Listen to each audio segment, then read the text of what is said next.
I took him golf recently. I thought, I'd never play this game. Old man's game, never do it, but my kids play, so I want to play with them. So I go out, and I do really well. I go out on this one day, and I out-power by my instructor. I'm feeling really proud. The next day, I'm not feeling so proud. I keep putting the ball in the water again. I'm so frustrated. Put down another one, put down another one. I don't care. I don't care what my score is. Let's do it. And finally, I was getting frustrated. He's going things like, ain't it a bitch? This is golf. And I'm going, bull. I said, you're a terrible instructor. I said, because I should at least be consistent at whatever shitty level I can achieve. I said, I know I'm not Tiger Woods, but I should be able to be consistent, and you're just telling me it's difficult. Telling me it's difficult is not helping. Tell me what to do. He said, well, actually, you're only a little bit off. I said, could have fooled me. He said, no, you're about a millimeter or two off. I said, you're joking. He said, no, watch this. He said, I didn't teach you this yet. He said, when you approach the ball like this, he said, if you change the angle that you're attacking this just 1 or 2 millimeters, in the very beginning, do you see how that changes the arc?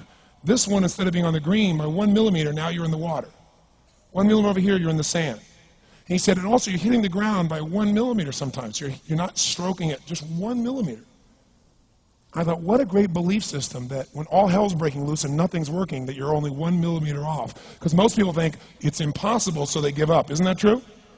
And in real life, it's true. So 2 days later, I'm going to see one of my clients. I do a lot of coaching, and I have a man who's the top plastic surgeon in the world. He's going through some tough times in aspects of his life. But this is a guy that gets paid by Sultan of Brunei $1 million to fly over and do 3 people's faces.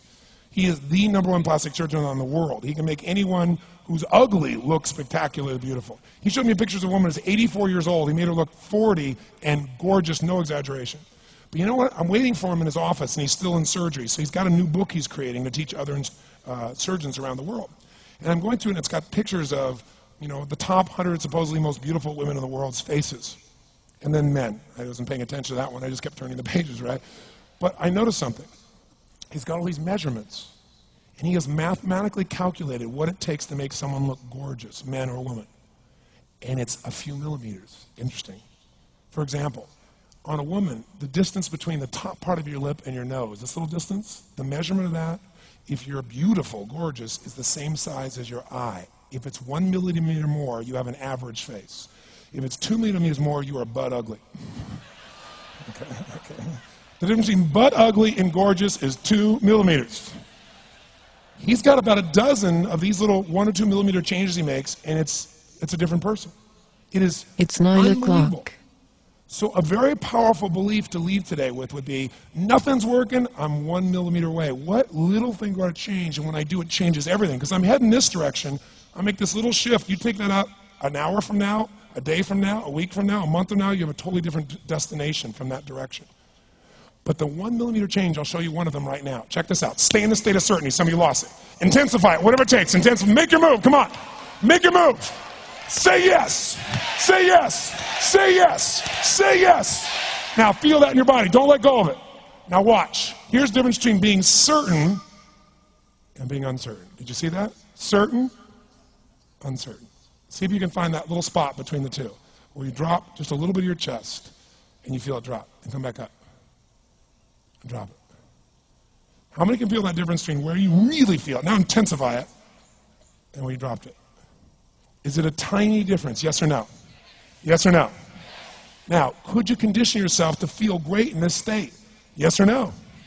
So what I want you to do is give yourself that opportunity. So the way we're going to do is very simple. We're going to go in a peak state. And then we're going to train ourselves. Because guess what? If you're in this state of certainty, and all hell's breaking loose in your life, people can't figure out, you go, move, I'll handle it.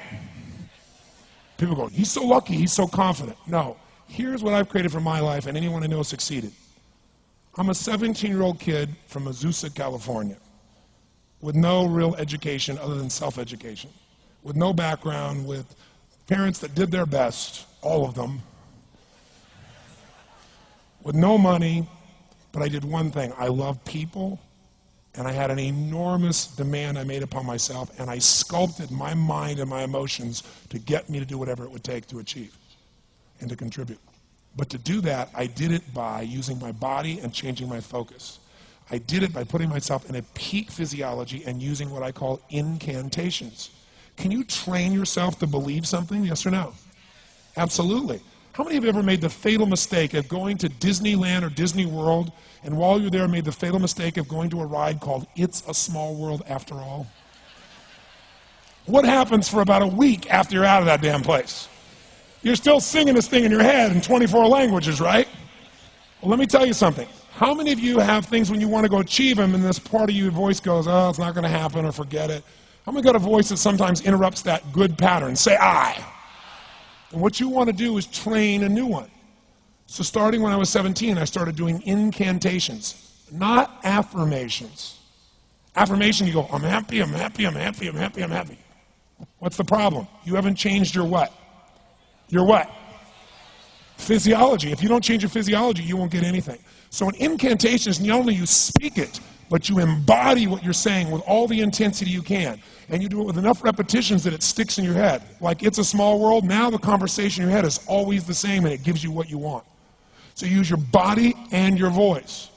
So 17 years ago, I started doing things. I was working for Jim Rohn, this speaker, and I was 17 years old. I had long hair, minestrone soup, acne on my face. And I was trying to call on Bear Stearns type of people and convince them why they should go to this man's seminar and be more successful. I was driving a 1968 Volkswagen that I had earned at $40 a week as a janitor. The only way I did it was park far from the building and then go in, and I love people and I believe, but I put myself in state and I was able to influence people that were far more successful than I was at the time. I would do something that I still do backstage and have done for 23 years because I don't hope I'm going to be in a good state, I demand it. So I do an incantation using my whole body. I'd say, I now command my subconscious mind to direct me in helping as many people as possible alive today to better their lives by giving me the strength, the emotion, the persuasion, the humor, the brevity, whatever it takes to show these people and get these people to change their lives now. And I would do that literally driving in my Volkswagen to a meeting in LA on the freeway for 40 minutes. People are looking at me, I'm screaming at the top of my lungs. They're going, I know he's a serial killer, I know he is. But by the time I entered that room, when two people meet, if there's rapport, the person who's most certain will always influence the other person. And I was totally certain, and they were trying to get revved up to certainty. Do you agree with this, yes or no? I do another one because I was poor. I changed my mindset. I kept doing things, but I never got beyond it. I'd say God's wealth is circulating in my life. His wealth flows to me in avalanches of abundance. All my needs, desires, and goals are met instantaneously by infinite intelligence, for I'm one with God and God is everything. And I would imagine the abundance of my life, and I would feel so grateful. And a year later, I went from making $38,000 a year to making $1 million a year in 1 year. Because successful people do what failures won't. You follow me on this? You know?